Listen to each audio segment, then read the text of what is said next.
আসসালামু আলাইকুম। গত ২ দিন আগে আমি দুপুরবেলা মুরগিকে খাবার দিতে গেছিলাম। তখন দেখতেছিলাম যে একটা মুরগি ল্যাংড়াইতেছে, ওর পায়ে ব্যথা পাইছে ভাবছিলাম।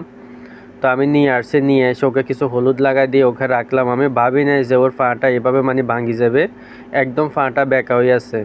তো আমি একদিন এভাবে হলুদ লাগাই রাখছিলাম। এরপরে মাকে ফোন দিয়ে বলছিলাম যে মা এরকম এরকম। তো উনি বলছিল যে কিছু মরিচ গরম করো, করে ঠান্ডা করে তারপরে ওর মধ্যে লাগাই একটা কাপড় দিয়ে বেঁধে দাও, তাহলে দেখবে ব্যথাটা কমবে।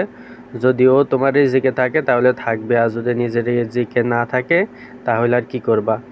তো উনি যেভাবে বলছে তো আমি এভাবে চেষ্টা করতেছি। আসলে এছাড়া আর আমার কোনো উপায়ও নাই যে কোনো ওষুধ কি কোথায় কি পাবো তাও কিছু জানা নাই, যেহেতু সারাদিন দোকানে কাজ করতে হয়।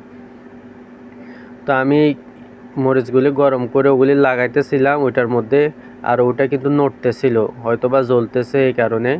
আর এখানে একটা খাঁচা দেখতেছেন, এটা আমি কিনছিলাম গত ২-৩ দিন আগে বেতন পাওয়ার পরে। এটা কিনছিলাম, আমি কিছু ফাঁকি কিনবো, এই কারণে এই খাঁচাটা কিনা হয়েছিল। তো ভাবতেছিলাম যে খাঁচাটার মধ্যে এখন মুরগিটাকে রাখবো, যাতে খাঁচাটা একটু বড় আছে, মুরগিটা এখানে হাঁটাচলা করতে পারে। মুরগিটা এখন বাইরে ছাড়া যাবে না, কারণ বাইরে মুরগি অনেকগুলো মোরগ আছে, তো ওদের সাথে আবার ঠিকমতো থাকতে পারবে না। ওকে কয়েকদিন এখানে ধরে রাখি, দেখি ওর কী অবস্থা, আল্লাহ ওকে আমার রিজিকে রাখছে কি না।